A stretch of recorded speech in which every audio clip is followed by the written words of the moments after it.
పాకిస్తాన్ రాజకీయ నాయకులకే కాదు, పాకిస్తాన్ ఆటగాళ్ళకు కూడా ప్రొఫెషనలిజం అనేది తెలియదు. అది వాళ్ళ బ్లడ్ లో లేదు. పాకిస్తాన్ రాజకీయ నాయకులు ఎలాగైతే ఇప్పుడు భారత్ పైన కుట్రలు, కుతంత్రాలు, కుయుక్తులు పన్నుతారో అదే విధంగా పాకిస్తాన్ ఆటగాళ్ళు, ముఖ్యంగా క్రికెటర్లు ఏమాత్రం ప్రొఫెషనలిజం లేదు, కుందాతనం లేదు అని గతంలో ఎన్నోసార్లు రుజువైంది. తాజాగా జరిగినటువంటి ఆసియా కప్ లో కూడా అదే జరిగింది. ఫర్ ఎగ్జాంపుల్ 2 ఎగ్జాంపుల్స్ మనం చెప్పుకోవచ్చు. పాకిస్తాన్ బౌలర్ హరీష్ రౌఫ్ 2 సార్లు మనం తలపడ్డాం పాకిస్తాన్ తో. 2 సార్లు చిత్తుగా ఓడించాం పాకిస్తాన్. అసలు ఏమాత్రం పోటీ ఇవ్వలేకపోయింది.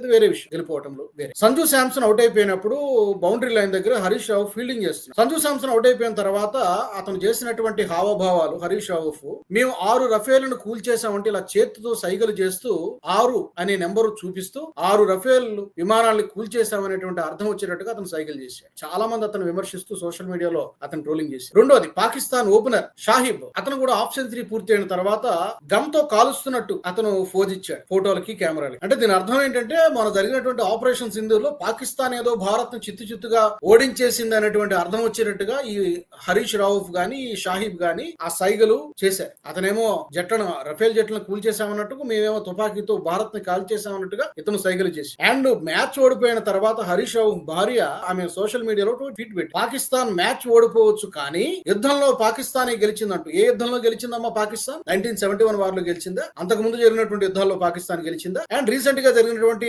ఆపరేషన్ సింధూర్ లో 3 రోజులకే దిక్కుమొక్కు లేక ఇక మేము తట్టుకోలేము ప్రభో అని కాళ్ల బేరానికి వస్తే దయతలిచి పాకిస్తాన్ వదిలేసాం. ఆ 3 రోజుల్లో పాకిస్తాన్ కి జరిగినటువంటి నష్టం నుంచి కోలుకోవడానికి కొన్ని సంవత్సరాలు పడుతుంది. ఈ విషయాన్ని అంతర్జాతీయ న్యూస్ ఛానల్ అన్ని చెబుతున్నాయి. ప్రపంచం మొత్తం చూసింది. ఇమేజ్లు, వీడియో ఫోటోతో సహా, సాక్ష్యాధారాలతో సహా ప్రపంచం ముందు పాకిస్తాన్ ని అడ్డంగా బుక్ చేసాం, ఇది మేము చేసినటువంటి దాడి అని చెప్పి పాకిస్తాన్ లో ఉన్నటువంటి లీడర్లే చెప్తున్నారు. ఏ యుద్ధంలో గెలిచింది పాకిస్తాన్? అందుకనే సూర్యకుమార్ యాదవ్ ఏమన్నాడంటే, పాకిస్తాన్ అసలు మాకు పోటీ ఏంటి, పాకిస్తాన్ అసలు మాకు ప్రత్యర్థి కాదు, వరుసగా ఓడిపోతున్న టీంను ప్రత్యర్థిని ఎలా అంటాం? ఈ మ్యాచ్ మాత్రమే కాదు, ఏ ఐసీసీ టోర్నమెంట్లు చూసినా కూడా ఆ రోజు మహమ్మద్ అజరుద్దీన్ కెప్టెన్ గా ఉన్నప్పటి నుంచి కపిల్ దేవ్ నుంచి మొదలుకొని సౌరభ్ గంగూలీ, ధోని ఈ రోజు వరకు కూడా ఐసీసీ అన్ని టోర్నమెంట్ లో, ప్రపంచ కప్లు గానీ ఐసీసీ మేజర్ టోర్నమెంట్ లో 90% మిగతా నార్మల్ మ్యాచ్లు కాదు, ఐసీసీ టోర్నమెంట్ లో భారతదే హవా, పాకిస్తాన్ పైన స్పష్టమైనటువంటి ఆధిపత్యం మనదే. కాబట్టి సూర్యకుమార్ యాదవ్ ఆ మాట అనడంలో ఏమాత్రం అతిశయోక్తి లేదు. పాకిస్తాన్ అసలు మాకు పోటీనే కాదు, నువ్వెంత మా ముందు అనేటువంటి